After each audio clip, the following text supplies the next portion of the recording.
This is the last present I will ever give you. My husband shops divorce papers to me. I've decided to marry someone else, so thank you for being a cash dispenser until now. The guy I have been with for so many years turns out to be a horrible person. This is the story of my revenge. My name is Jessica. I'm turning 50 this year. In fact, tomorrow is a little special day. I've been living in debt for a long time and will finally finish paying it off. My husband Lance and I have worked really hard together. We got married 20 years ago. I was 30 and he was 35. He ran a liquor store that he inherited from his parents who had passed away. I, on the other hand, was an office worker. We met through an acquaintance and started dating with marriage in mind. I had one concern back then. What if he asked me to run the store with him?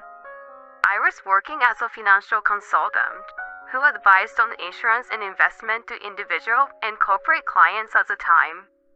I was getting paid better than average 30-year-olds and loved my job. I was studying for certification to take my career to the next level.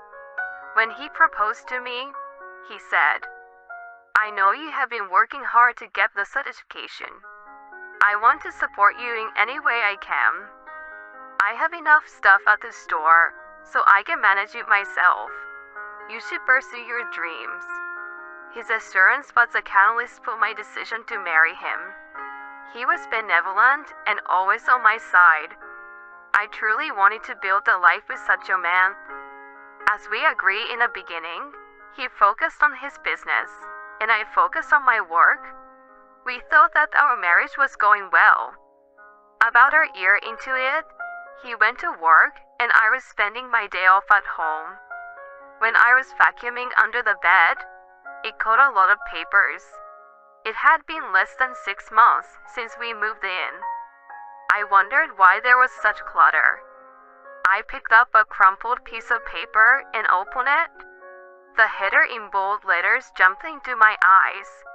Reminder of payment. The total amount of the debt owed in Lance's name was $200,000. 200,000? Wait, it's not 2,000, is it? My head started spinning. Why did he hide such a large amount of debt from me? I questioned him as soon as he got home that day. What is this debt? What's going on? No, it's not what you think. It was left to me by my parents. That debt was not personal, but rather on his liquor store. It was made by his parents, and when he took over the business, it also came along. It was secured by the land and the house we lived in, so he had no intention to renounce the inheritance. I understood that it was not his personal debt, but it was not something that could be left unattended. But this is a payment reminder. Aren't you paying back every month? But sales fluctuate from month to month. Sometimes I can't pay them back during the slow months. I have to pay my stuff first, so I've asked them to wait. That's when the letter came. At first, his opinion sounded to make sense, but it was definitely not a good idea to delay payment. The letter included the words "final notice."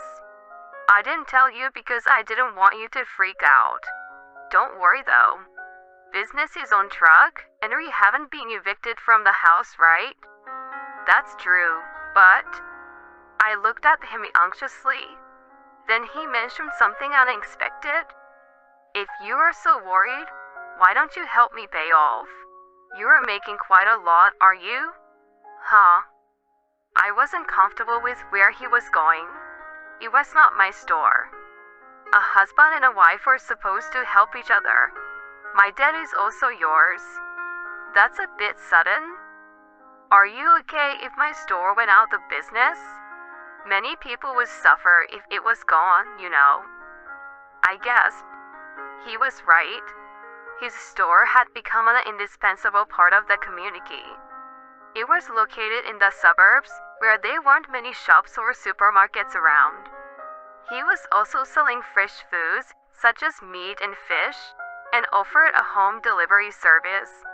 I visited the shop several times and it was always busy.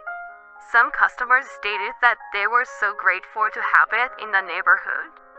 Please, honey, I'll be focused on keeping my business rolling. Please help me pay off my debts.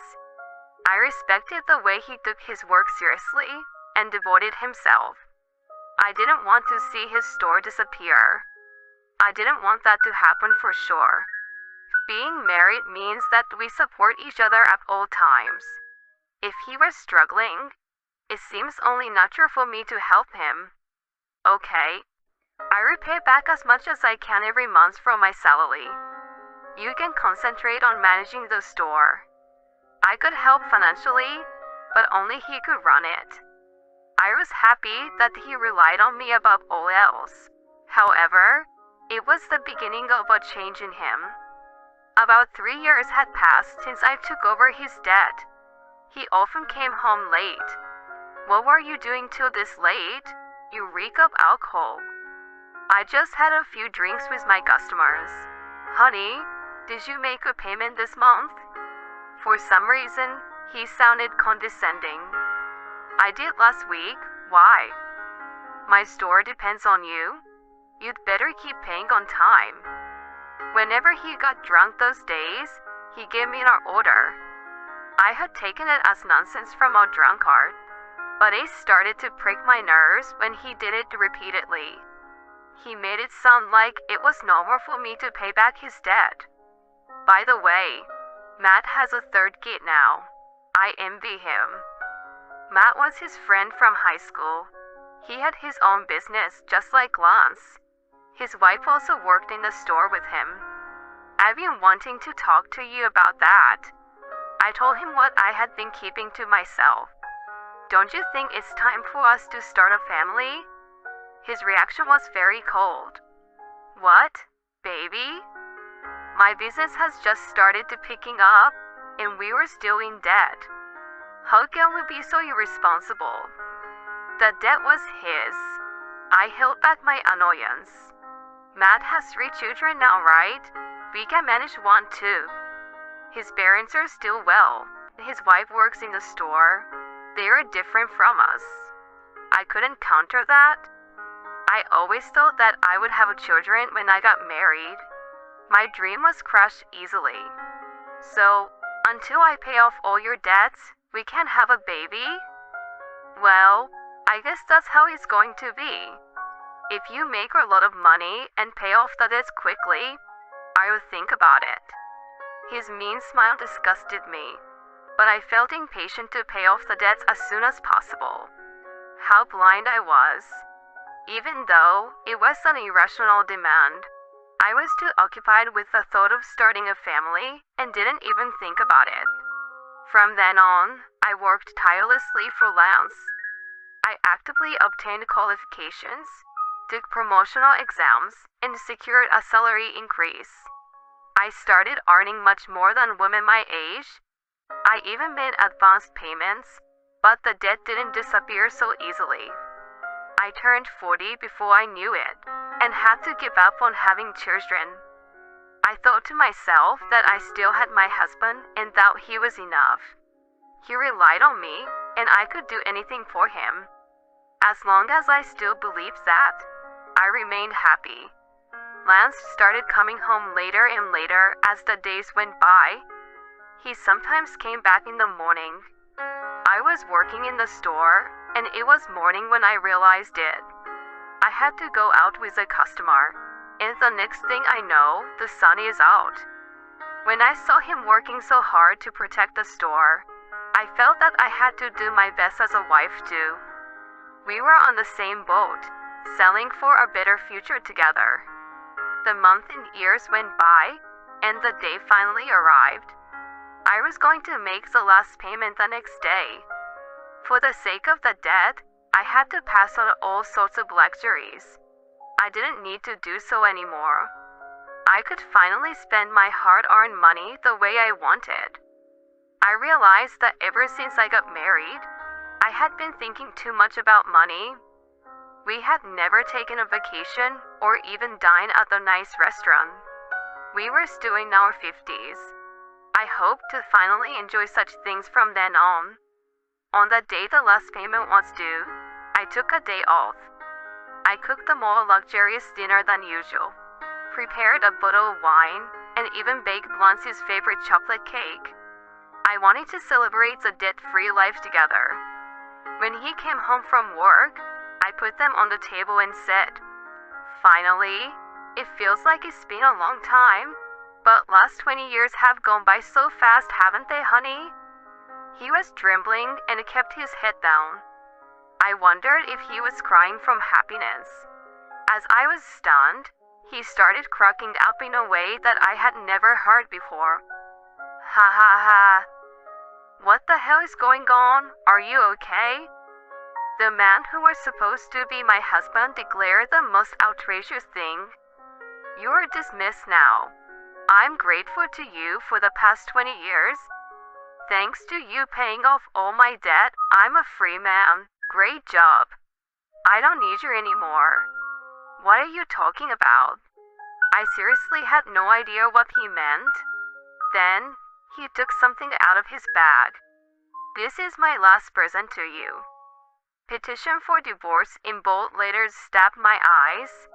He proudly continued, "I've decided to marry someone else, so you are no longer of any use to me. Thanks for being my cash dispenser until now. You're getting remarried? Have you been cheating on me all this time?" Thinking back, he always came home late saying work or socializing. While I was working hard to pay off his debt, he was. No way. His expression remained smug. "I will never be that unfaithful. I have already found the next potential wife. I want to divorce you and marry her. That's why I have been waiting for you to clear my debt." Tears began to well up in my eyes at the cruelty. I was even more saddened by the blurry view of the feast I had prepared. "So get the hell out of here." He handed me the divorce papers. My blood started boiling faster than I could feel sadness or despair. "Okay, but you won't regret it." I squeezed out my voice. "No, I won't. Why would I regret divorcing an old hag like you?" An old hag? If I were her, he would be an old fart. I wondered if he thought he was still young. His misconception was so ridiculous that I regained my composure and accepted the divorce papers. "I'm going to take this with me for now, and I'll be in touch." I packed my belongings and left the house. How could my 20 years of marriage come to such an easy end? I finally shed tears of emptiness and frustration after being alone, and then asked my attorney for a divorce agreement and had him send it to Lance. I also requested and received a report on his bride-to-be. Soon after that, I received a call from him. "Hey Jessica, what the hell is this document?" He sounded furious. I could imagine his face turning bright red even over the phone. I was very calm in contrast to him. "That is a divorce agreement. What about it?" "I know what it is. What I'm talking about is this loan agreement. Why do I have to pay you back?" He sounded distraught and kept yelling, "This is crazy. This is not right." He was referring to the part about repaying the loan between spouses that happened during the marriage. It meant that he was asked to return the money I paid on his behalf. This is bullshit. You decided to do it out of your goodwill, didn't you? Why are you digging up the past? What do you mean I did it as your wife? If we divorce, that's a different story. Then the regret you mention is, he just realized it at that moment. When he asked me for a divorce, I immediately thought of making him repay in my head. I dealt with insurance and investments, so I got to speak to different kinds of customers in my profession. Sometimes I heard about divorce issues or inheritances. Thanks to them, I had a few contacts of experienced attorneys whom I consulted right away. The total amount, including the interest I paid on his behalf, was a little over $300,000. I was determined to have him pay me back precisely that. That was all I asked for. He must have realized the seriousness of the matter by my unwavering attitude, and by seeing the name of locally famous attorney on the document. He thought he could get rid of his wife without Adamli in the first place. He was so ludicrous. You know that I don't have much money. Well, then why don't you sell the store to fund it? If I do that, I won't have anything left. You're a Saturn. You're only 55, right? You could still find a job you wanted to. Give me a break. My conversation with him was not making any sense at all. I wanted to hang up the phone right away, but there was one last thing I wanted to check. By the way, how's it going with your new bride-to-be? That's none of their business. I burst out in laughter at his brusque attitude.